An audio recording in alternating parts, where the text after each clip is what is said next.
구독, 좋아요 부탁합니다. 데이비드 드레먼. 군중은 늘 감정적으로 생각하지 이성적으로 생각하지 않는다. 윌리엄 알저 목사, 신학자이자 작가. 데이비드 드레먼의 투자 전략. 투자 실적. 리퍼 분석회사에 따르면 드레먼의 캠퍼 드레먼 고수익 펀드는 1988년에서 1998년까지 10년간 동일 유형의 펀드 225개 가운데 최고 펀드로 평가받았다. 1998년 역발상 투자가 발간될 무렵 리퍼 분석회사의 자료 목록에 들어있는 3,175개 펀드 가운데 가장 오랜 기간 1위를 차지한 펀드로도 평가되었다. 위험. 매우 낮다. 드레먼은 기업의 성과가 좋지 않아서 주가가 더 떨어지지 않을 정도로 이미 바닥을 친 종목을 골랐다. 게다가 주가가 올라가지 않아도 소득을 얻을 수 있는 배당이 큰 기업을 골랐다. 투자기간. 드레먼의 투자기간은 2년에서 8년이다. 기업이 2년 이내에 국면을 바꿔놓지 못하면 대개 매도했다. 노력. 중간보다 상대적으로 낮다. 데이비드 드레먼은 누구인가? 극단적인 역발상 투자자. 지금쯤은 이미 전설적인 천재 투자자들의 특성 중 일치하는 부분을 눈치챘을 것이다. 그들은 하나같이 틀에 박힌 사고방식에 반기를 든 역발상 투자자였다. 투자자들이 주식을 서로 사려고 달려들 때 천재 투자자는 주식을 매도한다. 또 투자자들이 주식을 못 팔아서 안달할 때 그레이엄이나 네프 같은 천재 투자자는 이런 주식을 자세히 살펴본다. 시간이 가고 내키지 않는 것을 기꺼이 감수한 대가로 수백만 달러를 손에 쥔다. 키플링어스 잡지가 일전에 기사로 다룬 적도 있지만 권위 있는 가치투자 지향의 누군가가 극단적인 역발상 투자자로 통한다면 그는 틀림없이 흐름을 거슬러 올라가는, 그것도 아주 잘 거슬러 올라가는 능력을 가졌을 것이다. 극단적인 역발상 투자자 데이비드 드레먼은 주식시장이라는 강물에서 내가 누구 못하는 것 못지않게 빼고는 헤엄을 잘 다 쳤다. 저술가이고 오랜 기간 포브스의 칼럼니스트로 활동했으며 드레먼 투자운용사의 회장 겸 자산운용가로 활동해 온 데이비드 드레먼은 산더미같이 쌓인 쓰레기에서 보석을 골라내는 믿기 힘든 성공 경력을 보여준다. 대표적인 펀드 평가회사인 리퍼 분석회사는 드레먼이 운용한 캠퍼 드레먼 고수익 펀드가 1988년에서 1998년까지 10년간 동일 유형의 펀드 225개 가운데 최고 펀드로 평가받았다고 했다. 1998년에는 리퍼 분식회사의 자료에 있는 3,175개 펀드 가운데 가장 오랜 기간 1위를 차지한 펀드로도 평가받았다. 소외주의 투자에 탁월한 실적을 거두다. 캐나다 위니펙에 있는 대형 상품 거래소의 수석 트레이더를 아버지로 둔 드레먼은 비교적 어린 나이에 투자업계에 발을 들여놓았다. 1936년생인 그는 주식시장의 묘미에 빠져서 어릴 때부터 아버지를 따라 거래소를 들락거렸다.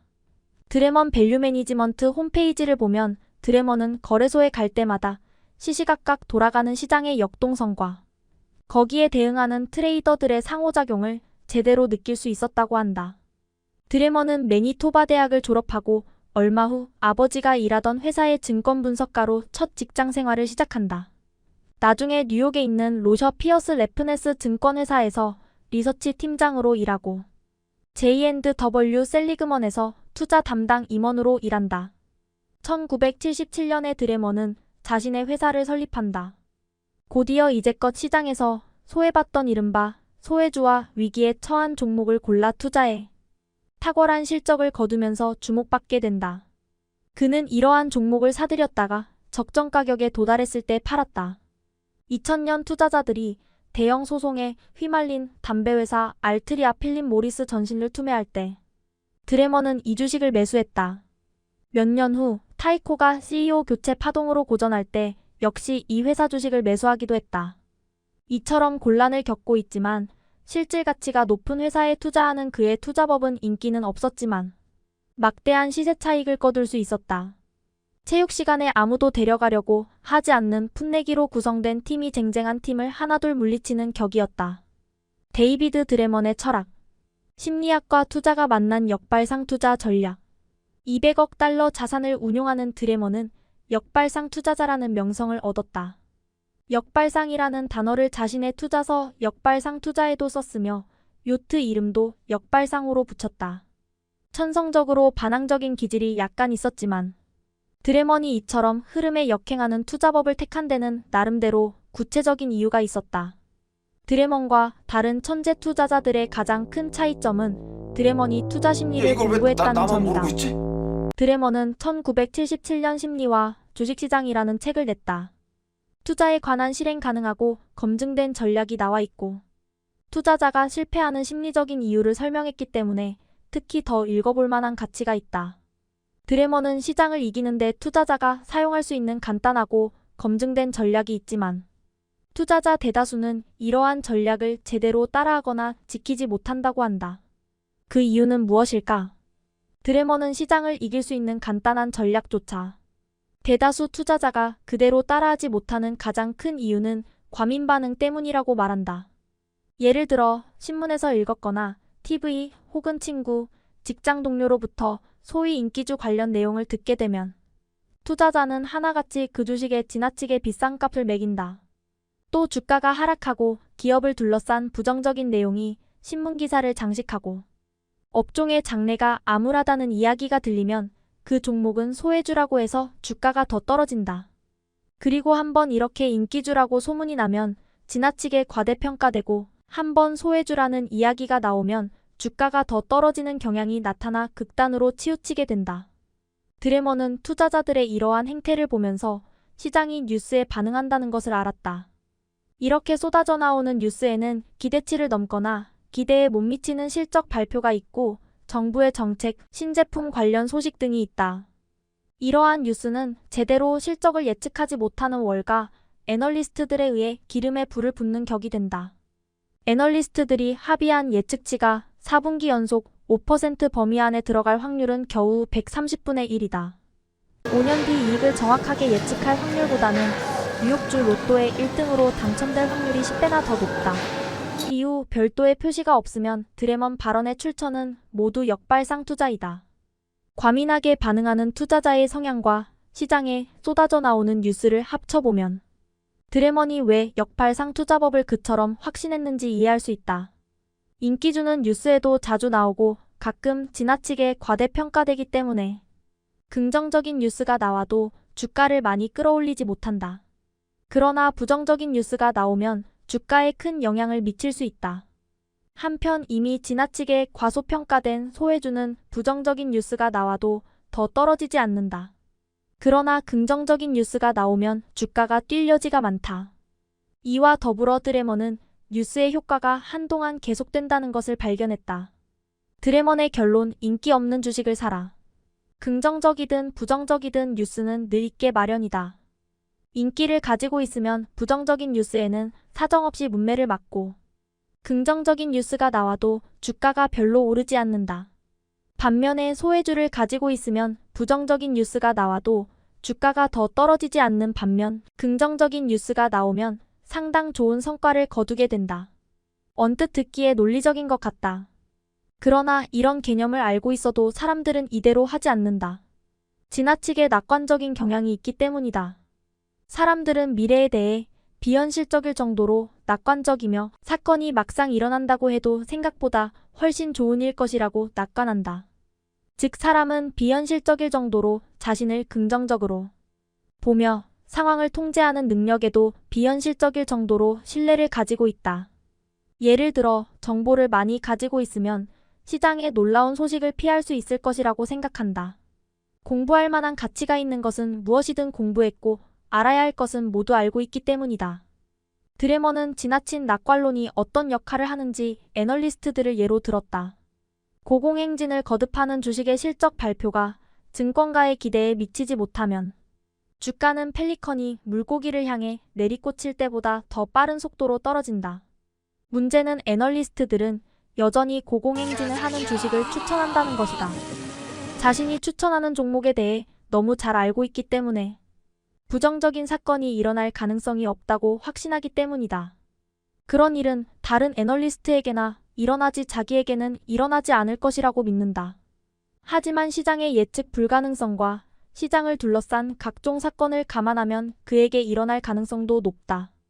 드레먼의 요점은 악재가 자주 일어나고 과대평가된 주식이 휘청거릴 수 있으므로 투자자는 발생할 수 있는 악재의 가능성을 결코 낮게 잡아서는 안 된다는 것이다.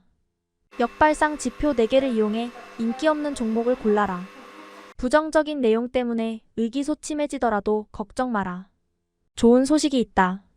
드래머는 주식시장에서 투자자의 감정적, 심리적 반응이 똑같기 때문에 현명한 투자자라면 펀더멘털에 비해 주가가 낮은 종목을 골라서 시장을 이길 수 있으며 역사가 이를 뒷받침한다고 말했다.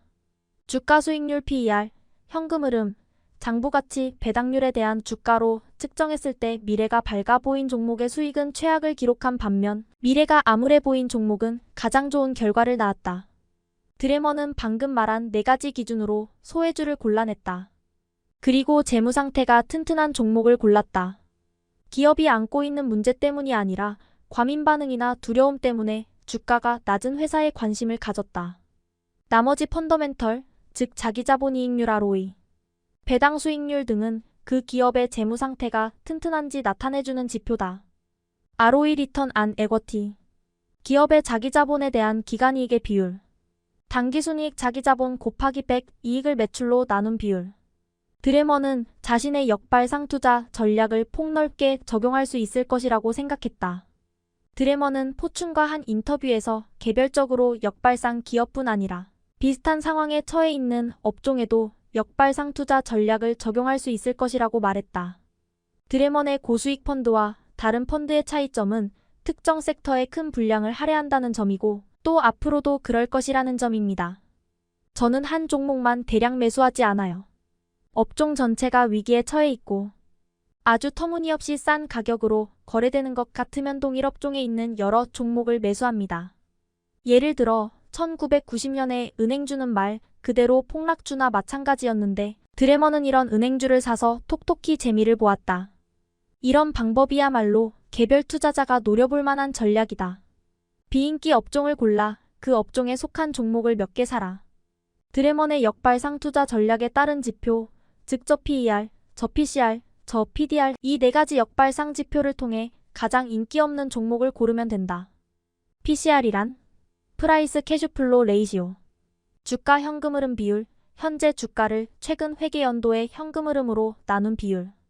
PDR이란 프라이스 디비덴드 레이시오, 주가 배당 비율, 현재 주가를 최근 연간 배당으로 나눈 비율, 배당 수익률의 역수다. 또 한 가지 중요한 점은 그가 2년이나 3년 등 상대적으로 장기간에 걸쳐 이익이 날 종목을 매수했으며 심지어 8년 동안 보유해서 이익을 낸 경우도 있다는 것이다. 그래서 이러한 전략을 따른다면 다시 반등할 때까지 몇 년 보유한다는 생각으로 비인기주를 매수해 기다릴 필요가 있다. 약세장에서 더 좋은 성과. 드래먼 전략의 좋은 점 가운데 하나는 그가 제시한 4가지 역발상 지표 저 PER, 저 PBR, 저 PCR, 저 PDR을 충족하는 종목은 특히 약세장에서 시장 평균이나 인기주보다 더 좋은 성적을 낸다는 점이다. 드래머는 1970년에서 1996년 중 약세장일 때 전분기를 대상으로 저 PER, 저 PBR, 저 PCR, 저 PDR 등 4가지 역발상 지표 각각에 대해 분기당 평균 수익률을 제시함으로써 자신의 주장을 뒷받침했다. 그리고 약세장에서 4가지 역발상 지표 각각에 해당한 종목은 평균적으로 시장을 이겼다. 더구나 고 PER, 고 PBR, 고 PCR, 고 PDR 종목을 훨씬 큰 차이로 눌렀다. 시장 위기에 어떻게 대응할까? 드래먼이 공부한 투자 심리의 마지막 부분은 위기시 투자법이다. 경제위기, 정치위기, 정부 차원의 위기 등 위기 신호가 오면 투자자들은 서둘러 시장을 빠져나가지만 드래먼은 오히려 반대였다. 시장 위기는 이익을 낼 수 있는 절호의 기회다. 시장 위기로 과민 반응이 폭발할 정도로 치솟으니까 주가가 얼마인지 사람들은 더 이상 따지지 않는다. 대신 점점 떨어지는 가격에만 집착한다. 더구나 위기를 촉발시킨 사건을 이제까지 전혀 일어난 적이 없는 새로운 사건으로 받아들인다. 시장 위기 때는 매수하는 것이다. 매도하는 것이 아니라. 드래머는 제2차 세계대전 후 11번의 위기를 제시한다. 베를린 봉쇄, 한국전쟁, 케네디 암살, 통킹만 사건, 1979년에서 1980년 오일 쇼크, 1990년 걸프 전쟁 등이다. 베를린 봉쇄를 제외하고는 사건이 일어난 지 1년 후 시장이 22.9%에서 43.6%까지 올랐으며 예외적으로 통킹만 사건 때만 7.2% 오르는 데 그쳤다. 평균적으로 25.8% 올랐다. 위기 이후 2년이 지났을 때는 평균적으로 37.5% 올랐다. 9.11 테러 때는 S&P 500 이 9.11 이전 수준을 회복하는 데 한 달밖에 걸리지 않았다. 그러나 9.11 1년 후에는 지수가 9.11 이전 수준보다 훨씬 하락했는데 이는 닷컴 버블 붕괴가 주요 원인이었다. 드레먼의 분석은 어느 한 가지 위기를 염두에 둔 것은 아니지만 제2차 세계대전이 끝나고 주요한 사건을 분석한 것이기에 그의 주장에 주목하지 않을 수 없다. 악재는 시장에 공포감을 주는데 처음에는 악재가 두렵지만 그리 치명적인 것이 아니라고 판명되면 다시 회복하고 현명한 투자자는 이러한 사실을 활용할 수 있다. 위험을 다시 정의하기. 드레먼의 투자 철학 가운데 흥미로운 부분은 위기에 대한 그의 생각이다. 전통적으로 투자자는 위기를 변동성과 동의어로 보았다. 즉 고수익을 얻으려면 단기적으로 주가가 큰 폭으로 출렁이는 것을 참아야 한다.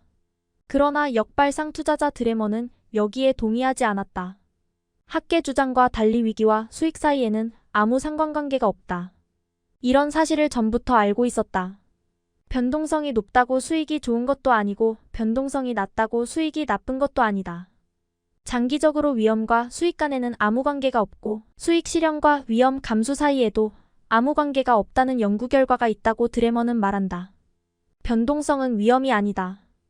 변동성과 관련된 투자 조언을 피하라.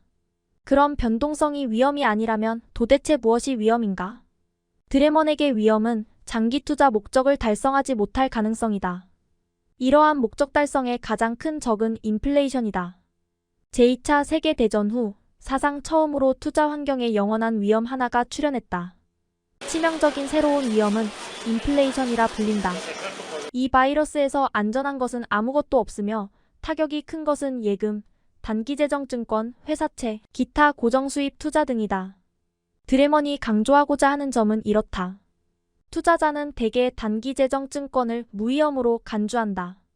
단기재정증권은 명목 가치가 하락할 수 없기 때문이다.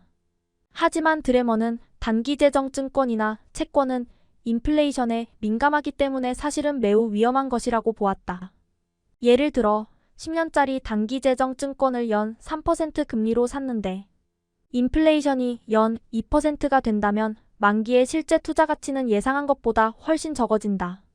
이는 저금리 단기재정증권의 경우 높은 인플레이션은 실질 구매력 차원에서 투자 가치가 없을 수도 있음을 의미한다. 수많은 학술 논문에서 단기적인 주가 변동성이 큰 위험이라고 했지만 펀드 성장을 통한 장기 투자 목적에 도달하지 못할 가능성이야말로 더 큰 위험이다. 월별, 분기별로 변동성을 재서 그것을 위험이라고 부르는 것은 5년, 10년, 15년, 심지어 30년을 보고 투자하는 투자자에게는 전혀 어울리지 않는다. 드레먼은 위험을 올바르게 정의하면 위험은 인플레이션이나 세금 등을 통한 자본의 잠재적인 손해를 인식하는 것이라고 말한다. 그러므로 투자기간 동안 투자로 원금을 지킬 가능성, 투자기간 동안 투자로 다른 투자보다 성과가 더 좋을 가능성을 생각해야 한다. 단기적으로 주가 등락은 예측할 수 없으므로 향후 2년 이내에 집이나 자동차를 사려고 저축한다면 채권과 단기재정증권을 선택하면 된다. 하지만 장기적으로는 채권이나 국채보다 주식이 성과가 훨씬 좋은 훌륭한 투자 대안이라고 드레먼은 말한다. 사실 드레먼의 연구 결과는 1800년대 이후 인플레이션을 감안한 주식의 수익이 채권이나 국채의 수익을 일관되게 앞질렀음을 보여준다. 1920년대 중반 이후에는 격차가 더 커졌는데 이는 인플레이션의 영향력이 커지기 시작했기 때문이다. 더구나 1946년에서 1996년의 기간 동안 보유기간을 5년으로 했을 때는 해당 기간의 84% 기간 동안 인플레이션을 감안한 주식의 복리수익이 채권 수익보다 더 좋았다. 단기재정증권과 비교했을 때는 해당 기간의 82% 기간 동안 주식의 수익이 더 좋았다. 보유기간을 10년으로 했을 때는 채권보다 94%의 기간 동안 단기재정증권보다 86% 기간 동안 주식의 수익이 더 좋았다. 보유기간을 20년으로 했을 때는 주식의 수익이 채권과 단기재정증권의 수익에 비해 전 기간 내내 더 좋았다. 드레먼에게 이 교훈은 명쾌하다. 드레먼이 정의한 위험을 참고하면 장기적으로 주식은 가장 안전한 투자다. 위험을 낮추겠다는 생각으로 채권이나 다른 투자수단에 돈을 묻어둔다면 사실은 자신을 속이고 있는 것이다. 은행에 돈을 묻어두는 것이 가장 안전하다고 어릴 때부터 듣던 얘기와는 정반대다. 데이비드 드레먼의 투자 노트. 이제 드레먼의 투자를 지배한 철학을 대충 이해했으니 이 천재 투자자의 전략을 주식 투자에 어떻게 적용할지 알아보자. 드레먼의 투자법은 상당히 다양한 변수가 얽혀 있고 각각의 변수에 각기 다른 역할이 있기 때문에 몇 가지 항목으로 나누어 살펴본다. 역발상 지표, 규모와 이익, 건전한 재무 상태와 바람직한 재무 비율 등이다. 1. 역발상 지표. 드레먼의 방법론 중에서 가장 중요한 부분은 펀더멘털에 비해 과소평가된 역발상 종목을 고르는 것이다. 드레먼은 기업의 기본적인 사업 역량을 측정하는 4가지 지표, 즉 수익, 현금 흐름, 장부 가치, 배당 수익률을 기업의 주가와 비교해서 종목을 선택했다. 체질이 약한 기업을 솎아내기 위해 드레먼이 사용한 역발상 지표 4가지 중 적어도 2개는 통과해야 한다. 주가 수익률 PER. 주가에 비해서 높은 이익을 내는 종목이라면 가치가 높다는 뜻이다. 드레먼은 1970년에서 1996년까지 자료를 기반으로 연구했는데 주가 수익률이 하위 20%에 있는 종목의 연평균 수익률은 19%였으며 시장의 연평균 수익률은 15.1%였다. 저PER 종목은 고PER 종목에 비해 투자자가 위험에 처할 가능성은 낮은 반면 수익이 많을 가능성이 높다. 주가 현금 흐름 비율 PCR. 기업의 현금 흐름이 좋다는 것은 나가는 돈보다 들어오는 돈이 많다는 것을 의미하므로 아주 좋은 신호다. 주가가 현금 흐름에 비해 낮다면 과소평가되었다는 신호이고 이는 역발상 기준을 충족한다. 주가 수익률과 더불어 드레먼은 주가 현금 흐름 비율 PCR이 시장 전체에서 하위 20%인 종목을 골랐다. 드레먼은 연구에서 주가 현금 흐름 비율이 하위 20%인 종목의 연평균 수익률은 18%인 반면 시장 연평균 수익률은 15.1%였으며 저PCR 종목이 고PCR 종목보다 위험은 낮고 수익은 높다는 사실을 밝혔다. 드레먼은 현금 흐름을 세후이익에 감가상각비와 기타 비현금 흐름 항목을 가산한 것으로 정의했다. 이것이야말로 재무건전성 지표일 뿐 아니라 기업의 이익 창출 능력을 측정하는 올바른 지표다.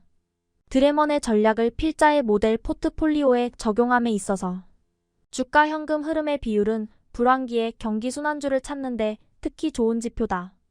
불황기에는 기업의 이익이 없어서 주가 수익률이 매우 높거나 주가 수익률 자체를 계산하기가 어렵기 때문이다. 주가순자산 비율 PBR. 장부 가치는 기업의 사업이 진짜 값어치가 있는지 보여준다. 주가와 장부 가치를 비교해보면 해당 종목이 과소평가되었는지 여부를 알 수 있어서 역발상 선택을 할 수 있다. 드레먼에 따르면 장부 가치는 기업의 총부채와 우선주, 프러퍼드 스타크를 차감한 보통주의 가치다. 드레먼은 주가순자산 비율이 시장 전체에서 하위 20%인 종목을 골랐다. 주가순자산 비율이 하위 20%인 종목은 연평균 수익률 18.8%를 기록한 반면 시장의 연평균 수익률은 15.1%였다. 역시 저PBR 종목이 고PBR 종목에 비해 위험은 낮으면서 수익은 큰 것으로 나타났다. 보통주와는 달리 배당은 지급하지만 주주에게 회사에 대한 소유권이나 투표권은 부여하지 않는 주식 기업이 파산하거나 청산할 경우 우선주 소유자는 보통주 소유자보다 우선해서 배분받을 수 있다. 우선주는 흔히 보통주로 전환할 수 있다. 주가 배당 비율 PDR. 드레먼이 주가에 비해 펀더멘털이 강한 종목, 즉 역발상 종목을 고르기 위해 적용한 지표 중 또 하나는 주가 배당 비율이다. 다른 3개의 역발상 지표처럼 드레먼은 주가 배당 비율이 시장의 하위 20%인 종목을 골랐다. 주가 배당 비율이 시장의 하위 20%인 종목의 연평균 수익률은 16.1%였으며 시장의 연평균 수익률은 15.1%였다. 달리 표현하면 최근 4개 분기의 배당금을 단기 주가로 나눈 배당 수익률이 상위 20%가 되어야 한다. 드래먼은 이 기준을 근거로 투자하는데 특히 조심스러웠다. 채권보다는 이 판단 기준을 통과한 주식에 투자하기를 즐겨하는 소득을 추구하는 투자자에게 특히 그렇다. 여러 가지 다양한 목적이 있는 투자자에게는 이 기준이 매우 쓸모 있는데 그때도 물론 드래먼의 다른 지표와 연계해서 사용해야 한다. 이 규모와 이익. 드래먼은 어떤 종목이 역발상 지위를 얻었다고 해서 곧바로 투자하지는 않았다. 드래먼은 규모와 이익도 역발상 종목의 수익에 큰 영향을 미친다고 보았다. 시가총액. 드래먼은 대형 기업에 투자하면 분식회계 위험에 덜 노출된다고 믿었다. 대형 기업일수록 보는 눈이 많고 지구력이 있다고 믿었다. 그래서 드래먼은 종목을 선택할 때 중형 대형 기업 상위 1,500대 기업을 대상으로 했다. 이 책을 쓰고 있는 현재일 500대 대형 기업에 들어가기 위해서는 시가총액이 18억 7천만 달러가 되어야 하는데 이 액수는 조금씩 바뀐다. 이익 추이. 드래먼은 가장 최근 분기 이익이 상승 추이를 보이는 것을 좋아했다. 그의 책을 근거로 작성한 모델에서 필자는 가장 최근 분기 크유일의 이익이 직전 분기 크유일보다 크도록 했다. 직전 과거와 미래 주당순이익 EPS 성장률. 드래먼은 비경기 순환주의 경우 이익이 직전 과거 S&P 500의 이익보다 더 늘어나야 하며 가까운 미래의 기업의 이익이 갑자기 곤두박질 쳐서는 안 된다고 했다. 주당순이익 EPS 성장에 대해서는 과거 6개월을 들여다보았다. 이 기간 즉 3분기에서 1분기까지 기업의 성장률과 금년의 추정 성장률 모두 S&P 500의 추정 성장률보다 커야 한다. 8 경기순환주는 주가 현금 흐름 비율로 더 잘 평가된다고 드래먼은 이야기했다. 이익이 일시적으로 추락해도 주가가 이성을 잃은 듯 떨어질 수 있음을 기억하라. 드래먼은 이런 기회야말로 우량주를 싸게 살 수 있는 좋은 기회라고 했다. 이익 추락이 일시적인 것인지 아니면 기업의 오랜 부실의 결과인지 알아보기 위해 첫 번째로 사용한 판단 기준은 향후 몇 분기의 추정. 주당순이익 성장률이 같은 기간 S&P 500의 추정 주당순이익 성장률보다 큰지 살펴보는 것이었다. 다음 연도의 추정 주당순이익 성장률 올해와 비교해서 이 S&P 500의 추정 주당순이익 성장률보다 큰 것이 바람직하다. 이러한 일시적 하락 상황에서 또 다른 판단 기준은 다음 2개 분기 중 어느 한 분기 추정 주당순이익이 일시적 하락이 오기 전 분기보다 커야 한다는 것이다. 즉 드래먼은 이익이 빠르게 반등하는 것을 보고 싶어 했는데 이는 일시적 하락이 오래 지속되지 않는다는 것을 나타내주기 때문이다. 드래먼은 가능하면 보수적으로 낮은 주당순이익 추정치를 사용했다. 그리고 이익 추정치를 과거 이익과 비교할 때 추정치는 완전 희석된 특별손익 공제 전 이익이다. 만약 다음 분기의 주당순이익 또는 그 다음 분기의 주당순이익이 과거 2개 분기의 실제 주당순이익보다 크다면 가장 보수적인 애널리스트라 할지라도 이 회사의 주당순이익이 개선될 것이라고 예상할 수 있다. 즉 주식이 반등해서 일시적 하락을 넘어선다는 말이다. 하지만 만약 다음 2개 분기에 추정 주당순이익이 일시적 하락이 있기 전 분기보다 크지 않다면 일시적 하락이 아니라 회사의 장기적인 문제일 가능성이 크다. 그러면 드래먼의 판단 기준을 통과하지 못한다. 3. 건전한 재무 상태와 바람직한 재무 비율 살펴보기. 드래먼 방법론의 마지막 부분은 기업의 재무 상태를 확인하기 위해 재무 비율이 건전한지 살펴보는 것이다. 이를 통해 장기적인 재무 곤란 때문에 주가가 떨어진 기업이 아니라 비합리적인 공포와 부정적인 과대 선전 때문에 주가가 하락한 회사인지 확인하고자 했다. 아래에 자세하게 서술한 판단 기준이 기업이 든든한 재무 기반을 가지고 있는지 확인하는 데 도움이 된다. 유동 비율. 드래먼은 전망 있는 기업이라면 유동 자산과 유동 부채의 비율을 나타내는 유동 비율이 튼튼해야 한다고 생각했다. 유동 비율은 유동 부채 1년 이하를 상환할 수 있는 능력을 나타내주는 지표다. 드래먼은 유동 비율이 기업이 속한 업종의 평균보다 높거나 200% 이상이기를 바랐다. 이 판단 기준은 재무적으로 튼튼한 기업을 고르는 훌륭한 지표다. 배당 성향, 즉 기업이익 대비 배당금 지급액이 낮다는 것은 앞으로 기업이 배당금 지급액을 늘릴 여지가 있다는 것을 보여주는 좋은 지표다. 최근의 배당 성향이 해당 종목의 과거 510년치 평균 이하라면 기업이 배당을 늘릴 여지가 크다는 것을 알 수 있다. 필자의 드래먼 모델은 이번 배당 성향이 과거 배당 성향보다 작은 기업을 대상으로 했다. 만약 배당 성향이 40% 미만이고 80% 이하이며 전기나 수도, 유틸리티 기업이라면 이 종목은 통과다. 이 정도면 이런 유형의 기업으로서는 낮은 편이다. 자기자본이익률 ROE. 자기자본이익률은 사업이 얼마나 이익을 내는지 측정하는 중요한 수단이다. 자기자본이익률이 높아야 기업의 구조적인 결함이 없다는 것을 확신할 수 있다. 드레머는 1,500개 대형주 중 자기자본이익률이 상위 3분의 1인 종목이어야 하며 자기자본이익률이 27% 이상이면 아주 좋은 것으로 간주했다. 세전이익률. 이익률은 중요한 재무비율로서 이익률이 크면 클수록 안정적이면 안정적일수록 사업을 더 좋게 볼 수 있다. 그래서 세전이익률은 8% 이상이어야 하며 22%를 넘으면 매우 좋은 것으로 간주했다. 배당 수익률. 일반적으로 매년 지급된 배당을 주가로 나눈다. 드레머는 역발상 종목은 인기주보다 높은 배당 수익률과 더불어 더 높은 주가 상승의 기회를 제공한다고 믿었다.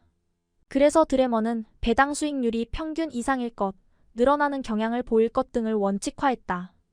필자가 개발한 모델에서는 다우 수익률보다 최하 1% 이상인 것을 기준으로 삼았다. 13. 부채 비율. 부채 비율은 낮아야 대차대조표가 양호하다. 부채 비율이 높으면 재무곤란을 초래할 수 있다. 드레먼 모델에서는 부채 비율을 20% 이하로 정했다. 이 비율을 금융 회사에는 적용하지 않는다는 점을 유의하라. 금융회사는 사업 성격상 원래 부채가 많다. 데이비드 드레먼의 기준으로 현재까지 투자한다면 10개 종목으로 구성된 포트폴리오는 처음 5년간 79.2% 수익률을 기록했으며 같은 기간 S&P 500 수익률의 4배였다. 2003, 2004, 2006년 이렇게 3번 30% 이상의 수익을 냈으며 2005년에는 18.4% 수익을 내서 S&P 500의 3% 수익과 비교할 때 6배 더 컸다. 가치투자 중심의 포트폴리오는 모멘텀. 투자가 시장을 주도한 2007년에는 고전 끝에 마이너스 12.0%로 손해를 보았다. 20개 종목의 포트폴리오는 성과가 더 좋아서 2003년 설정 이후 77.5%의 수익을 거두었다. 2004년에 수익이 가장 좋아서 S&P 500이 9.0%였음에 비해 30.5%였다. 시장 전체를 대상으로 하면 최고의 해는 2005년으로 21.5%의 수익을 거두어 S&P 500의 3.0%보다 무려 7배나 높았다. 드레먼 모델에서 하나 재미있는 사실은 변동성이 작다는 점이다. 설정 이후 10개 종목, 20개 종목, 포트폴리오의 베타는 각각 1.01, 1.0이었다. 이는 시장 전체에 비해 변동성이 거의 없다는 말이다. 물론 변동성이나 위험에 대한 드레먼의 입장을 고려하면 드레먼은 단기 변동성보다는 장기 변동성에 더 큰 의미를 두기 때문에 이러한 숫자에 그리 신경 쓰지 않았다. 하지만 시장 경험이 많지 않은 일반 투자자 또는 투자할 때 감정에 따라 움직이는 투자자에게는 이 모델의 낮은 변동성이 매력일 수 있다. 드레먼 모델은 소외된 업종에 속한 기업에 투자하는 경향이 있다. 드레먼의 전략을 기준으로 짠 포트폴리오는 몇 년간 서브프라임 모기지 위기로 주가가 떨어진 금융주 몇 종목과 여러 가지 이슈가 된 에너지 기업에도 관심을 돌렸다. 이 모델에는 약간의 인내가 필요한데 최저로 떨어진 업종의 시장이 다시 관심을 갖기까지는 오랜 시간이 걸리기 때문이다. 하지만 장기적으로 우리 모델의 성공은 역발상 전략이 훌륭한 성과 낼 수 있다는 드레먼의 주장을 지지한다. 데이비드 드레먼의 주요 투자 원칙. 역발상 지표를 주목하라. 다음 기준 가운데 2개 이상을 통과해야 한다. PER가 시장의 하위 20%, PCR이 시장의 하위 20%, PBR이 시장의 하위 20%, PDR이 시장의 하위 20%. 규모와 이익을 주목하라. 대형주 1,500개 중에서 골라라. 이익이 늘어나는 종목을 골라라. 주당 순이익 성장률이 시장 평균보다 큰 종목을 골라라. 재무 비율을 주목하라. 유동 비율이 업종 평균 200% 이상인 종목. 배당 성향이 과거 평균보다 낮은 종목. 1,500개 대형주 중 자기자본이익률이 상위 3분의 1인 종목.